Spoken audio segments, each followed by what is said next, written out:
Hey guys, James here. I'm going to do some quick comic book reviews. Well, actually, I'm not sure how quick they'll be because a ton of books this week.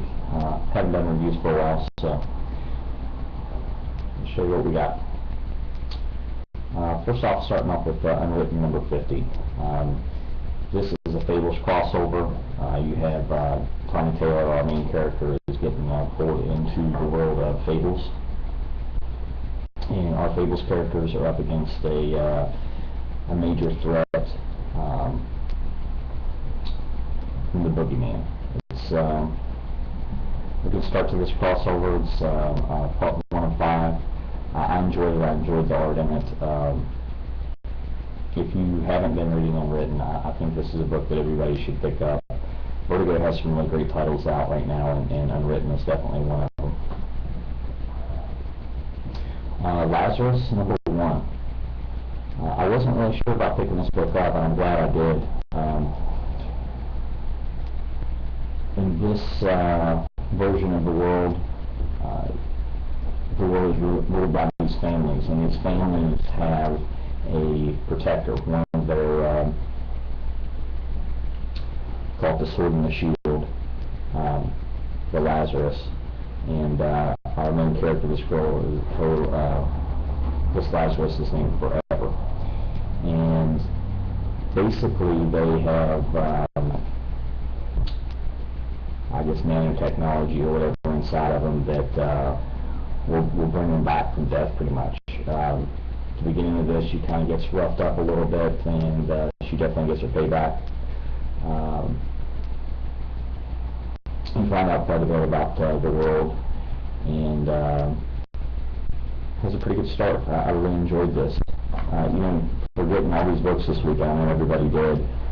There really wasn't a book that I didn't care for, which is awesome to get that many comic books and spend that much money on it, and to be able to enjoy all of it.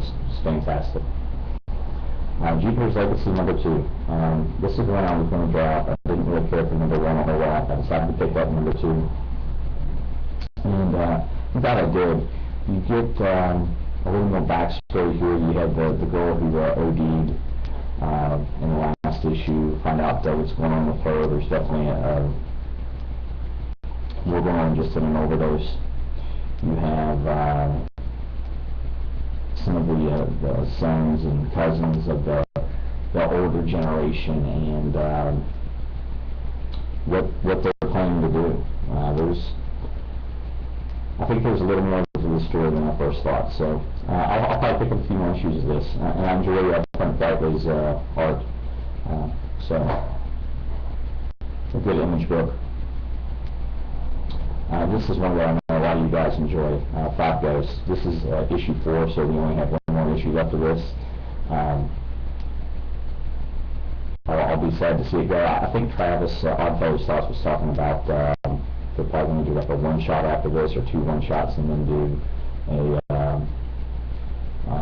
another 5-issue mini. But this issue is really cool. You have him basically going through this, he's in this dream world, I guess, sucked in by the ghosts that inhabit his body, and each one is putting him through a test. It's really cool. I love the art in this. It's a lot different than most books. The story is fantastic. I'll tell you, it really reminds you of like a Silver Age, like I don't know, like a Gold Key book or something like that. I absolutely love it. I was really kind of soft on it when I first started reading this. Like the first couple of issues, I was like, it's kind of okay, it's kind of not. But again, this is another fantastic book. One that I would definitely suggest picking up. Next, Talon number 9. This is a pretty good issue. I've enjoyed Talon. There was so much good stuff out this week. This was probably one of them that was on the lower end of the list. Not because it was bad, it's just because everything else is so good. You have our Talon, who has been taken back in by the Court of Owls. He's been killed and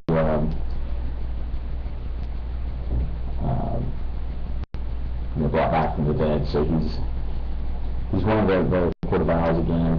He'd been sitting on a mission that kind of got pulled over into Birds of Prey. So last issue of Birds of Prey ties in with this, and now he's going after Bane, and what's the name of the guy's name that he was working with at the beginning? Clark? Yeah. Anyway, it was okay.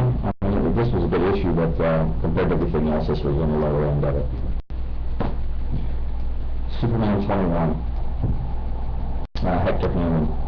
I like this character. I like Hector Hammond as a villain. Pretty interesting story. You've got the Hive involved in this. I've enjoyed Superman. I know some of you guys aren't big Superman fans. Superman Changes came out. Everything's a big push with Superman because of the Man of Steel movie. But I've been reading this for about 10 issues now. I think I started issue 11 and issue 12, somewhere in there. And I've enjoyed it. I've enjoyed Superman. I think the story's pretty good. It's Scott Liddell and Kenneth Rockefeller's doing the art. The art's in, it's good. The story's good. It continuously, every issue, just they keep building, and I enjoy the story. The last issue of Massive is probably one of the best issues I have read in the entire series. And issue 13 starts off strong. You can see on the cover here, that's the Brooklyn Bridge. So they're back in New York, or what is underwater part of New York, and they're chasing a submarine. And I'm telling you, they've just really ramped up this series because you're starting to understand the world. Try that again. You started to understand the world that Brian Wood's developed to him massive enough that now they can start developing the characters and develop the stories a little more. They don't have to give as much background on everything that's going on. So, the story's really good. The art fits it well. You get to see an underwater New York. You have submarines. You have drones. There's all kinds of stuff going on. Good issue. King Conan, this is Hour of the Dragon. Yes, the Hour of the Dragon, part 2. This is a mini.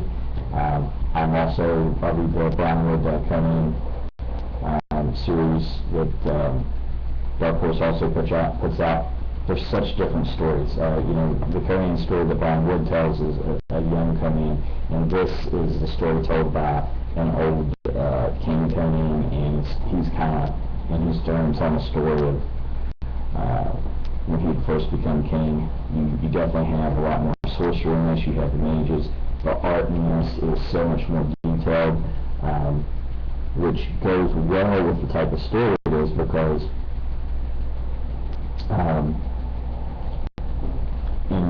in the Brian Wood Conan, he's younger, the art is simple, and it brings that youthful feel to it. You understand he's unsure and stuff. And this is just really detailed, and it adds to the badass Conan, where he's just, gonna rip your head off. I love it. Good stuff. I like the sword and sorcery. Probably the best thing in sword and sorcery right now out is Helheim, but these Conan books are really good too. The Wake issue 2. This is one of the top books this week for me. The very first page you have a mastodon, so that's cool. You have start finding out a little bit about what the creature was in issue 1 that what they found, and they kind of start speculating a little bit about what it could be, what history may have wrote about it, what powers you start to figure out what it can do. Very interesting. It's scary in an odd way. Like it's that more suspenseful feeling, because they're at the bottom of the ocean where nobody can get to, and they're in here with these creatures that they don't know what are. And the art's beautiful. It's Sean Murphy art and Scott Snyder's writing. I really think that Snyder does the best in this type of story, where suspenseful horror. I think that's something that he's really strong at. I think that's some of the stuff that he does in Batman when he gets to the darker parts. That's where his stories are really good. American Vampire, everybody says, is one of his best books. And I think The Wake, I think this is one, if you haven't been reading, you need to go find. I mean, I think this is one that people will be talking about for a while. Cross Badlands, issue 31. I think there's probably one more issue in this arc. I thought this was going to be the last one, not quite. Our main character is still working with the group of Crossed.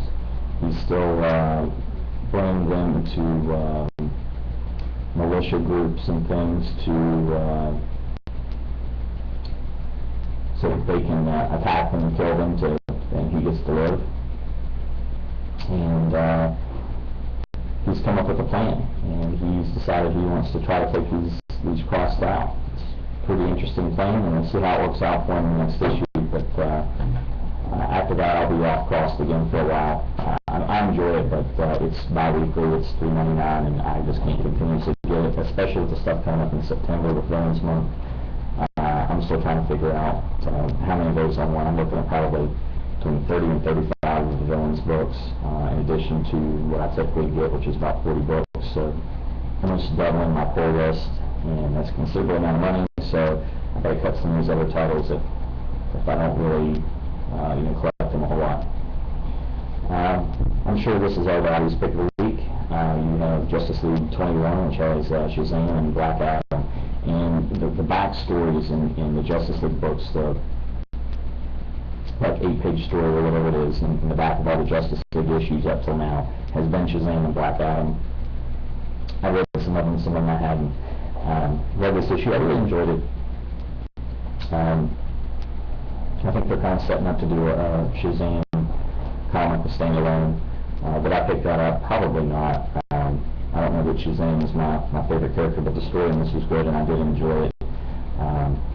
But I'm ready for Trinity Wars, which is coming up, so it'll be 3 or 4 more weeks we'll start getting our those. Actually, next week we start getting some of those, because Pandora issue 1 and I think Phantom Stranger issue 10 are the first tie-ins to that, and they start next week, and then we'll start getting into Justice League Dark, Justice League of America, and Justice League, and have that Trinity War crossover. And then that'll bring us into the Villains Month, and Forever Evil, I believe, is the big crossover event that's going to happen across the entire DC universe, which, again, is probably going to have me buy a lot more issues than I normally do. So X-Men #2, Brian Wood. This is really good.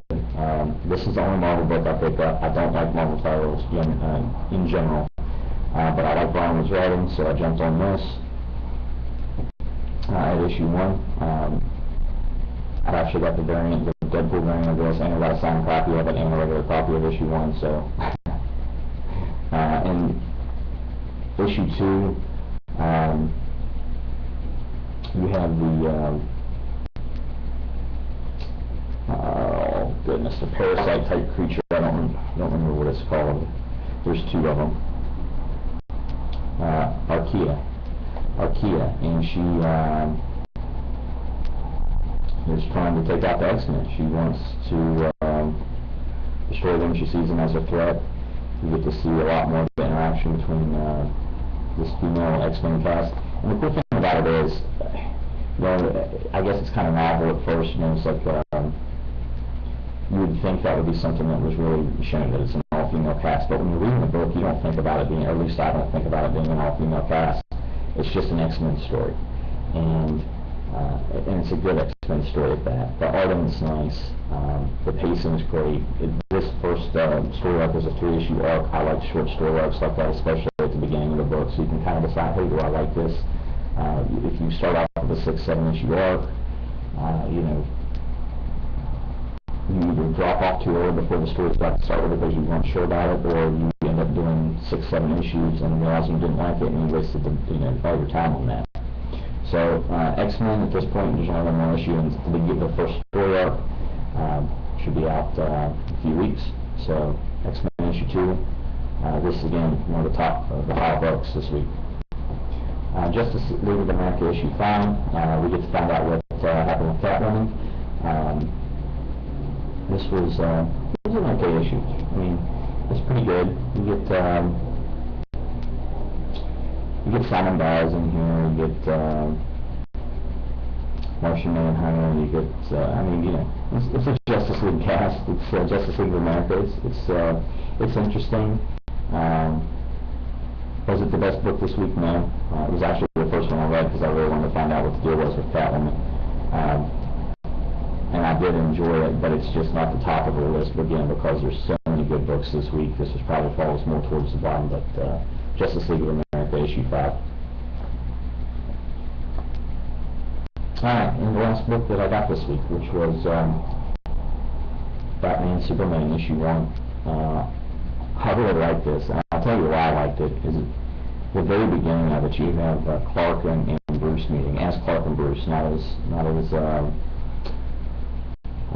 Superman and Batman. And this is actually like Elseworld, Earth 2. It's not regular continuity. I'm pretty sure it's not. But you immediately see that they don't like each other, and I enjoy that. I don't think they really should like each other. I mean, that's kind of the dynamic. You know, Bruce Wayne is human in every way. Everything he does is by the sweat of his brow and using his brain and his intelligence and his resources. Whereas Superman is the exact opposite of that. You know, he has all this power. He doesn't have to use his intelligence at all. He just can go smash things out of his way, shoot him with his laser eyes, you know, whatever, fly away if he's in trouble. And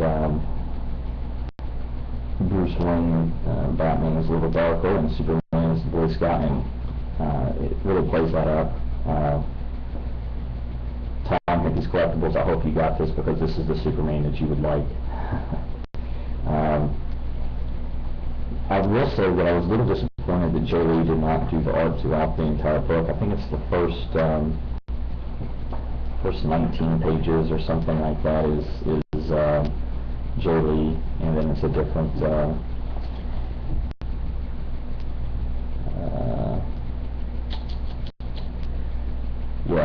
1 through 18 is Jay Lee, and then 19 through 25 is Ben Oliver, and I really like the Jay Lee art.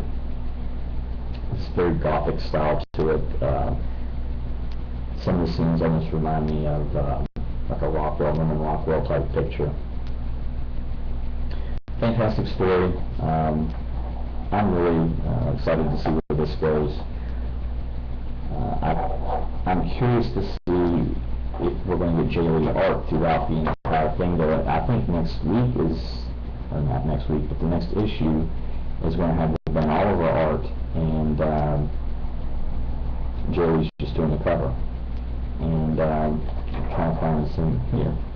Okay, this is the Ben Oliver art, which is good. I'm not knocking this guy. But compared to this, which is the Jay Lee art, to me, which is really fitting to this book, and kind of why I picked it up, is that, you know, one of the big selling points to me was Jay Lee was doing art for this. That would be a little disappointing, but the story's great. I want to know where they're taking this. The end of it kind of gets a little confusing. I don't want to give away why, because it's kind of part of the story. You kind of have to look at it a little bit to figure out what's going on.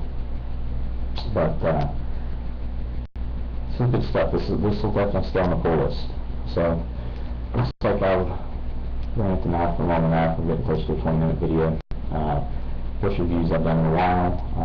I'm going to try to start doing reviews again if it looks like people are interested in it and they enjoy it and they're commenting on it, and you know, we're going that route. I do have a new camera coming. I believe it should be on Tuesday. It's a new camera with mic, so hopefully the sound quality will be a little better, and the quality of the video will be a little bit better. So until next time, guys, please subscribe, like, dislike, and comment on the videos. Let me know what you think, and make some videos of your own. Until next time.